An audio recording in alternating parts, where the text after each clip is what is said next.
Assalamualaikum warahmatullahi wabarakatuh.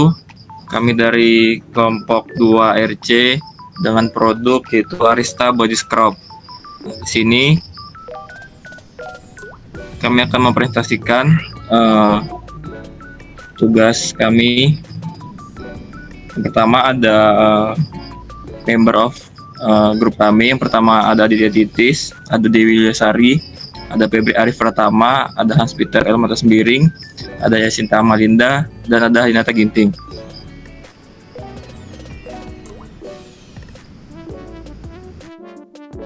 Baik, masuk ke latar belakang.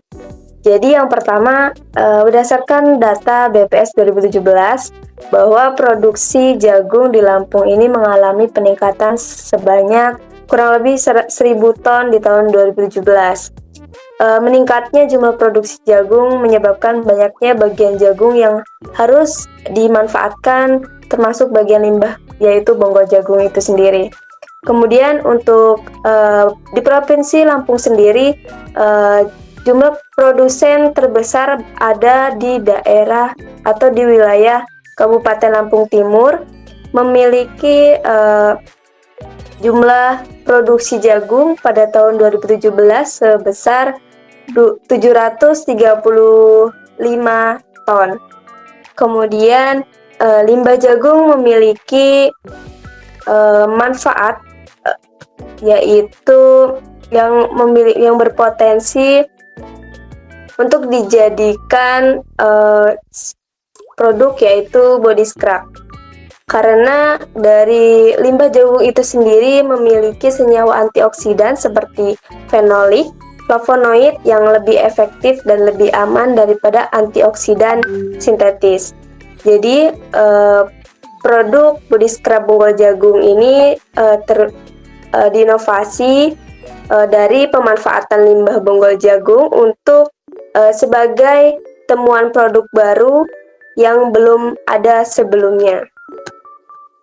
Kemudian untuk tujuan daripada proyek ini yang pertama adalah mengoptimalkan pemanfaatan limbah bonggol jagung, terutama jenis hibrida sebagai bahan baku pembuatan body scrub alami, terutama di Provinsi Lampung.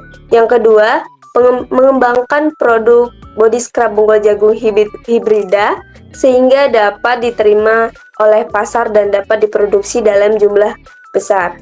Yang terakhir yaitu membuka lapangan pekerjaan baru.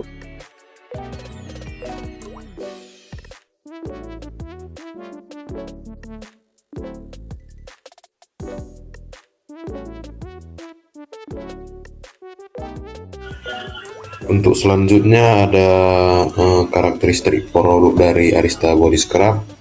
Jadi yang pertama itu ada karakteristik kimia, di mana karakteristik kimia yang scrub yang akan dibuat itu berpacu pada SNI 0129719992 dengan rincian yang pertama itu pH-nya itu 5-8 dengan kadar air sekitar 5-10%, lalu kandungan protein berkisar 2-3% dari berat kering, kemudian kadar abu tongkol jagung biasanya berkisar 1-2% dari berat kering. Selanjutnya kandungan lemak kurang dari 1% dari berat kering. Lalu ada serat kasar yang merupakan kandungan utama tongkol jagung dengan kandungan sekitar 32-35% dari berat kering. Dan saat menggunakan tongkol jagung sebagai lulur, penting untuk memastikan bahan tersebut bebas dari kontaminasi logam berat. Selanjutnya terdapat keunikan produk. Jadi produk kami yaitu scrub bonggol jagung ini tidak hanya memiliki sifat alaminya yang unggul, tetapi kami juga memanfaatkan limbah dari tongkol jagung, yang mana hal ini merupakan suatu hal yang ramah lingkungan dan juga dapat menjadi alternatif dari scrub sintetis. Selain itu, scrub bonggol jagung ini dapat menjadi pilihan yang menarik bagi konsumen untuk memanfaatkan ramah lingkungan. Selanjutnya ada produk kemasan. Kemasan ini terdiri dari kemasan primer dan kemasan sekunder, di mana kemasan primer ini terbuat dari plastik PET dan kemasan sekunder sendiri terbuat dari kardus.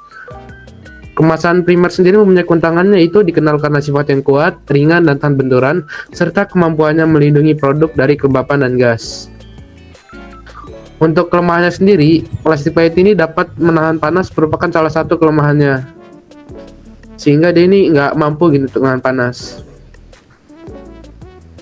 Untuk kemasan sekunder sendiri digunakan untuk melindungi produk agar lebih awet dan tidak mudah rusak.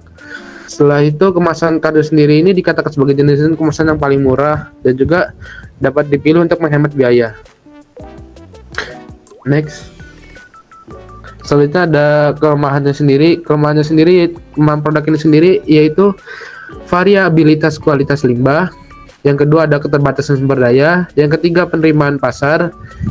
Yang keempat ada proses pengolahan. Yang kelima ada mudah teradaptasi dan berbau tengik karena dia berasal dari limbah. Dan keuntungannya yaitu yang pertama, sumber daya bahan baku terbarukan, yaitu dari vegan. Yang kedua bebas dan bersih. Yang ketiga potensial untuk kesehatan kulit. Yang keempat menambah nilai ekonomi. Selanjutnya ada pemasaran produk. Yang pertama ada potensi pasar, kesenjangan produksi dan konsumsi tren atau kecenderungan pola konsumsi. Yang kedua ada program pemasaran produk. Produk yang dihasilkan oleh PT Aristana Wasena Internusa adalah lulur badan tongkol jagung. Yang selanjutnya ada harga. Harga produk ini ditentukan berdasarkan kondisi pasar dan situasi ekonomi. Yang ketiga, tempat. Pemasaran produk lulur tongkol jagung oleh PT Aristana Wasena Internusa dilakukan oleh bagian pemasaran yang beralamat di Jalan Raya Sribawono, Kecamatan Sribawono, Kabupaten Lampung Timur, Lampung, yang merupakan lokasi pabrik lulur tongkol jagung tersebut. Yang keempat, promosi. Promosi merupakan pemasaran digital, pameran, diskon, dan promosi khusus. Selanjutnya pada proses produksi produk lulur badan dari tongkol jagung meliputi seluruh alur dan tahapan yang dilalui melalui pengolahan bahan baku dengan standar mutu aman, pengemasan, hingga pendistribusian produk sampai ke tangan konsumen. Dan terakhir ada people atau konsumen itu sendiri. Produk scrap bonggol jagung dalam elemen konsumen mengacu pada semua individu yang berinteraksi dengan produk. Next. Selanjutnya ada pemasaran produk, strategi pemasaran. Yang pertama, segmentasi. Segmentasi berkaitan dengan upaya mendekatkan pasar dengan cara memilah konsumen berdasarkan kesamaan di antara mereka. Segmentasi dikelompokkan berdasarkan perilaku, lokasi geografis, demografi, dan psikografis. Penargetan atau targeting. Tahap ini merupakan penentuan untuk menentukan kelompok konsumen mana yang akan menjadi fokus. PT Aristana Wasena Internusa menargetkan produk lulur tongkol jagung dapat digunakan oleh semua golongan masyarakat, mulai dari masyarakat kelas bawah, kelas menengah, dan kelas atas. Yang ketiga ada penempatan. Tahap ini memberikan penjelasan mengenai posisi produk-produk perusahaan kepada konsumen. Apa saja perbedaan antara produk kami dengan pesaing yang ada.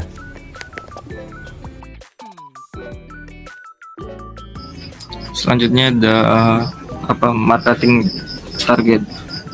Target marketing kami, produk kami direncanakan akan dipasarkan di Provinsi Lampung dengan total konsumen itu sebesar 10%, di mana kami sebagai market niche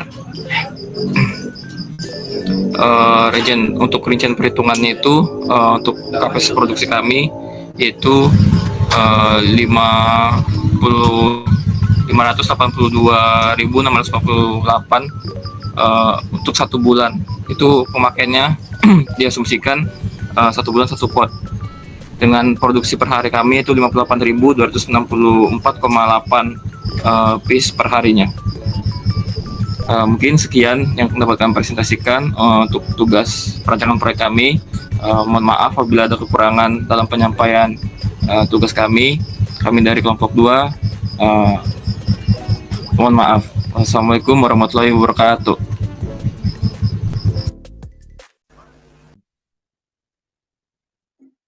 Bab 4, aspek teknis teknologis.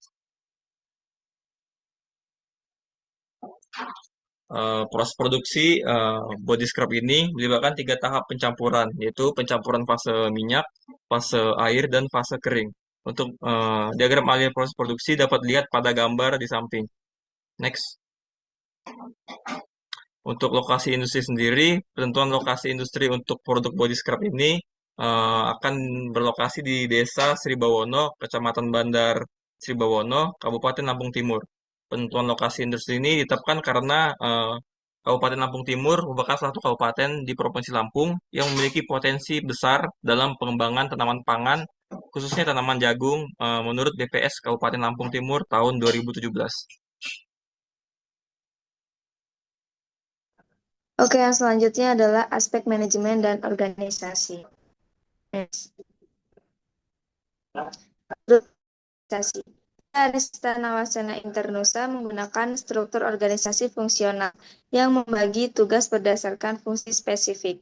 Kemudian, struktur organisasi dipimpin oleh direktur, diikuti oleh 5 manajer, yaitu manajer produksi, manajer pemasaran, manajer perencanaan, manajer keuangan, dan manajer lingkungan. Yang selanjutnya, struktur ini mempromosikan spesialisasi untuk memaksimalkan kinerja di setiap divisi. Next. Selanjutnya adalah tugas dan tanggung jawab. Tugas dari direktur sendiri mengarahkan strategi perusahaan, memastikan operasional berjalan sesuai target, dan bertanggung jawab atas pengambilan keputusan besar. Kemudian, manajer produksi bertugas mengelola proses produksi, pengembangan produk, dan menjamin kualitas melalui QA atau QC. Kemudian, manajer pemasaran bertanggung jawab atas strategi pemasaran, kampanye promosi, dan hubungan pelanggan. Yang selanjutnya adalah manajer perencanaan, fokus pada manajemen SDM, K3, serta efisiensi pengadaan bahan baku dan tata letak fasilitas. Manajer keuangan mengelola laporan keuangan, investasi, dan risiko keuangan perusahaan. Yang terakhir adalah manajer lingkungan, di mana bertugas memastikan operasional perusahaan sesuai regulasi lingkungan dan bertanggung jawab atas keberlanjutan.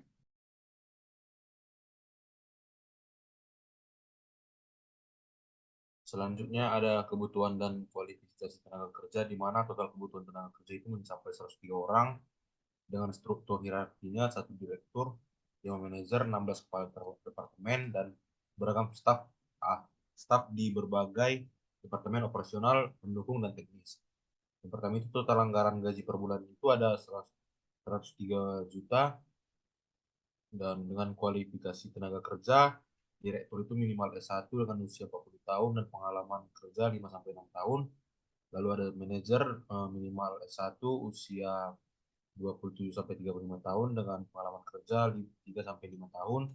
Lalu ada kepala departemen minimal S1 usianya 25-35 tahun dengan pengalaman kerja 1-2 tahun. Lalu ada staf minimal itu D3 dengan usia 22-30 tahun dan pengalaman kerja 1 tahun, dan posisi pendukung sebagai satpam atau office boy minimal SMA dan pengalaman 1 tahun. Next.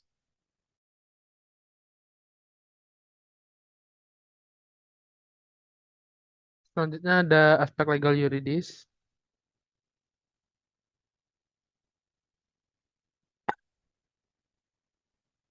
Badan usaha. PT Arisana Wasana Internusa sendiri berbentuk perseroan terbatas atau PT sesuai dengan Undang-Undang Nomor 40 Tahun 2007 tentang perseroan terbatas. Pendirian perusahaan sendiri telah memenuhi seluruh persyaratan legal. Yang pertama ada akta pendirian oleh notaris. Yang kedua ada pengesahan dari Kementerian Hukum dan HAM. Yang ketiga memiliki dokumen penting seperti NPWP dan NIB. Selanjutnya memiliki perizinan dasar, surat izin pengusaha perdagangan atau SIUP, tanda daftar perusahaan TDP, izin lokasi dan izin mendirikan bangunan dari IMB. Perizinan khusus untuk produk kosmetik, izin produksi kosmetik dari BPOM, sertifikat cara pembuatan kosmetik yang baik CPKB, dan sertifikat halal dari BPJPH. Selanjutnya ada pajak. Kepatuhan pajak. Pajak sendiri mengacu pada PMK nomor 197 tahun 2013 dan Undang-Undang nomor 36 tahun 2008 tentang pajak penghasilan, memenuhi syarat sebagai pengusaha pajak PKP. Selanjutnya ada objek pajak. Badan usaha sendiri memiliki kewajiban atas pajak bumi dan bangunan sesuai dengan Undang-Undang nomor 12 tahun 1985. Selanjutnya ada aspek lingkungan.